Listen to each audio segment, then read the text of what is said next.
अपठित गद्यांश की बात करें तो जैसे यहाँ पे आपको एक अंश दिया गया है, अंश यानी एक पैराग्राफ दिया गया है। पैराग्राफ की बात करें तो ये अपठित का अर्थ होता है, पहले तो ये जान लो कि अपठित यानी अनजाना, जिसे हम पहले नहीं पढ़े हैं, जिसे हम नहीं जानते हैं, वो बिल्कुल हमारे लिए नया है, उसे कहते हैं अपठित। और गद्यांश का अर्थ होता है एक अंश, एक भाग।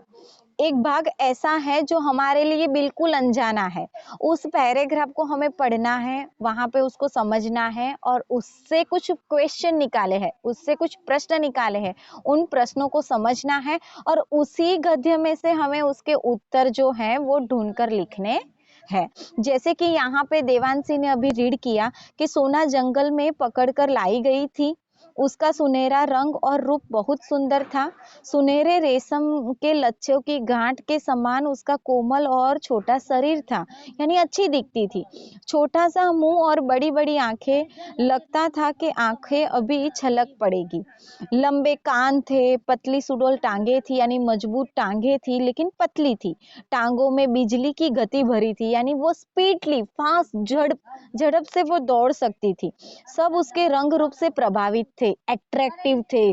उसको देखकर ऐसा लगता था कि वाह कितनी अच्छी है ये सोना हिरनी। वैसे इसलिए उसको रूपवती स्त्री के लिए प्रयुक्त होने वाला सोना, सुवर्णा नाम उसे दिया गया। ठीक है, उसका नाम सोना भी रखा, तो सोना का दूसरा क्या है पर्यायवाची शब्द, तो सुवर्ण। ठीक है, तो ये समझो आप। तो कभी कभी क्वेश्चन जो पूछे जाएंगे वो प्रश्नों के उत्तर यानी क्वेश्चन आंसर भी हो सकते हैं। फिर आपको समानार्थी शब्द यानी पर्यायवाची शब्द भी हो सकते हैं। आपको विलोम शब्द यानी विरोधार्थी शब्द भी हो सकते हैं।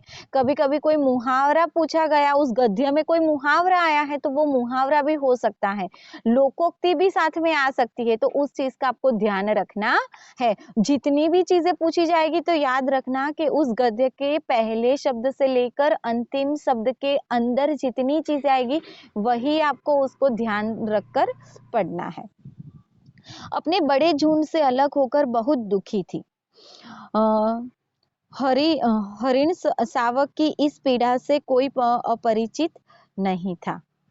दूसरा नाम पूछा जाए कि चलो सोना का दूसरा नाम कौन सा बताया गया, तो हरिणी शावक, शावक यानी हिरण का बच्चा। ओके, देखो यहाँ पे नीचे कुछ पॉइंट्स दिए हैं, जैसे कि यह अंश किसी पुस्तक से लिया गया है, यानी कोई भी पुस्तक तो होगी जिसमें ये पैराग्राफ दिया होगा, ये गद्य दिया होगा। यह गद्य का एक अंश है, अंश यानी एक भाग है। जैसे कि बहुत सारी कहानियां होती है, एकांकी होती है, तो कहानी में क्या होता है कि एक ही पैराग्राफ में तो कहानी पूरी नहीं होती, तो उसमें से कोई एक भाग को लिया गया है, एक अंश को लिया गया है। गद्य के लिए गए अंश को गद्यांश कहते हैं। गद्य के लिए कोई एक अंश लिया गया हो, कोई भाग लिया गया हो, उसको गद्यांश कहा जाता है। अतः यह अपठित गद्यांश है। अतः अपठित गद्यांश क्यों कहा गया? क्योंकि यह अपठित गद्यांश इसलिए है क्योंकि ये गद्य जो है वो पहले शायद हमने बहुत सालों पहले या फिर नहीं सुना हुआ है, कोई ऐसी कहानी नहीं सुनी हुई है, उसका कोई एक भाग लिया गया, इसलिए उसको अपठित कहा गया। परिभाषा को देखो, गद्य का वह अंश जो पहले कभी ना पढ़ा गया हो उसको अपठित गद्यांश कहा जाता है या कहलाता है। गद्य का वह भाग, अंश यानी वह भाग जो पहले कभी नहीं पढ़ा गया, वो अपठित गद्यांश कहा जाता है। परिभाषा से देखें, अपठित गद्यांश में एक ऐसा अंश दिया जाता है जो पहले न पढ़ा गया हो और उससे संबंधित प्रश्न पूछे जाते हैं। यानी जो भी पैराग्राफ आपको देते हैं उसके रिलेटेड उसी पैराग्राफ में से कुछ प्रश्न निकालते हैं। प्रश्न की रूपरेखा कुछ ऐसी होती है कि प्रश्न क्वेश्चन आंसर भी होते हैं, आगे बताए वैसे पर्यायवाची शब्द, विलोम शब्द, मुहावरे, संधि विच्छेद, वर्ण विच्छेद, ये सारी चीजें अंदर से पूछी जा सकती है। अपठित गद्यांश को पहले ध्यानपूर्वक पढ़ना चाहिए। मैं तो कहूंगी अपठित गद्यांश को ध्यानपूर्वक पढ़ने से 2 या 3 बार ध्यानपूर्वक पढ़ना चाहिए।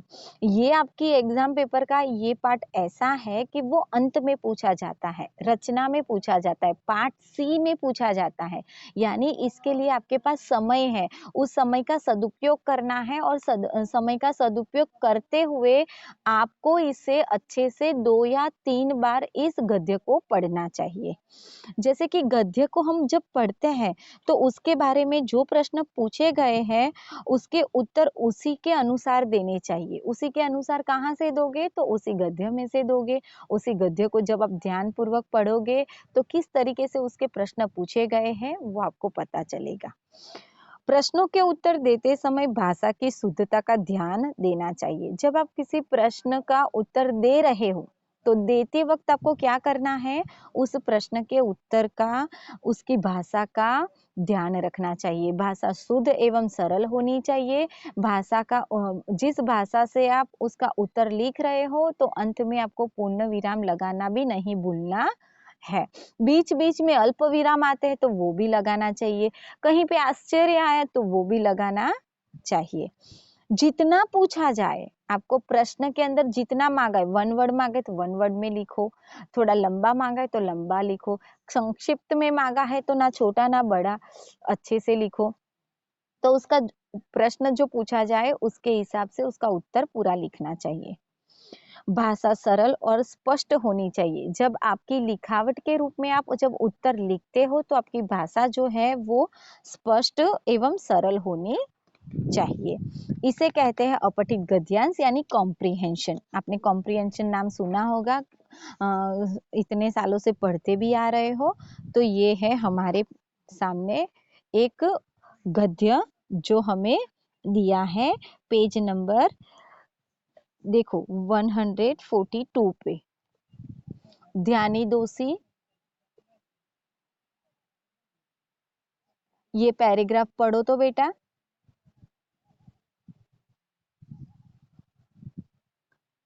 तो जैसे कि आप यहाँ 5 मिनट एग्जैक्ट 10 o'clock में बंद कर दूंगी क्लास, आप 10 o'clock स्टार्ट कर दो। यस હું કહી દઉં છું સ્ટુડન્ટ્સ ને કેજે કેજે કેજે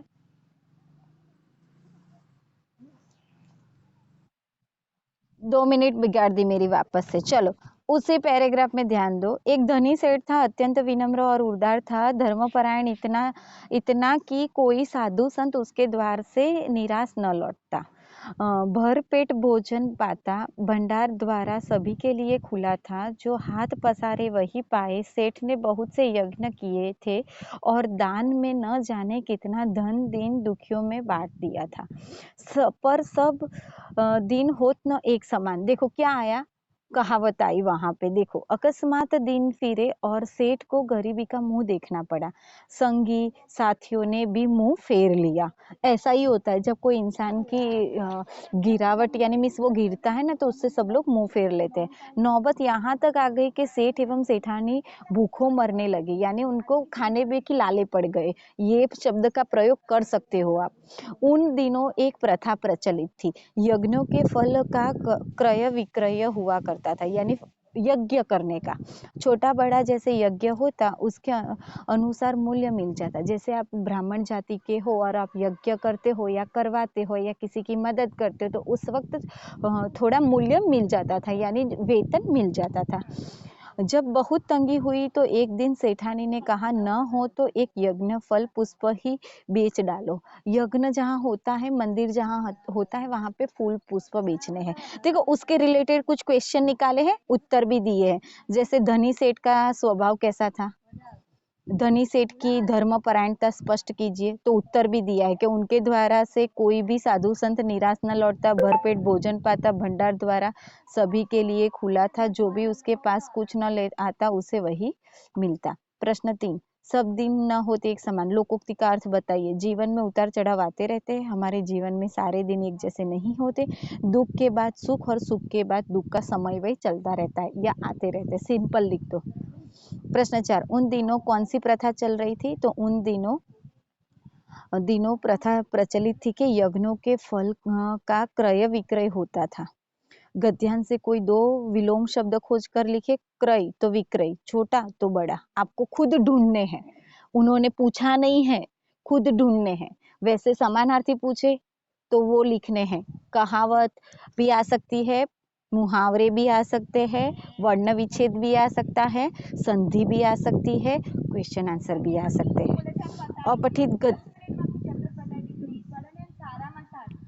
अपठित गद्यांश द्वारा भणावाई नहीं दिया। क्षमता, अर्थ ग्रहण क्षमता, लेखन कौशल्य का मूल्यांकन किया जाता है। प्रश्नों के उत्तर गद्यांश में ही खोजने चाहिए।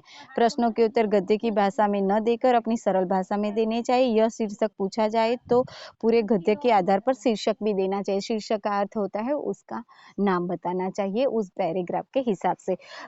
सिद्धिका मैडम ने एक लिंक